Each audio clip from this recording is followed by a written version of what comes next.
Hi, Dr. Cantu, President Wilson, and members of the board. My name is Lisa Jacob, and I'm with the Baptist Joint Committee for Religious Liberty. Having practiced as a clinical therapist and also having served as a Christian pastor for the past 13 years, I care deeply about mental health, and I care deeply about faith. It's because of these deeply held convictions that I stand before you today in opposition to adopting a policy allowing school chaplains.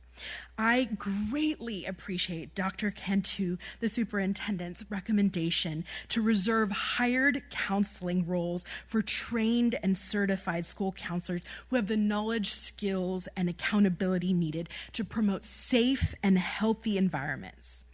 I also appreciate the recommendation to reject chaplains as volunteers beyond the scope of what is already permitted.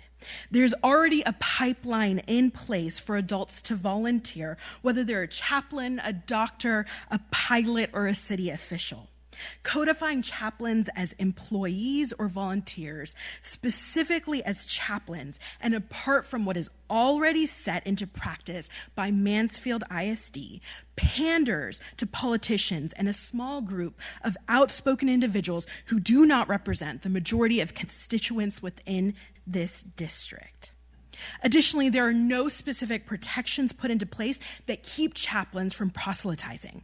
This puts undue pressure on principals to monitor chaplains. And unlike chaplains in government, military, or hospitals, chaplains in this regard have no qualifications, training, or certification required. There are no standards with which chaplains abide and are held accountable to.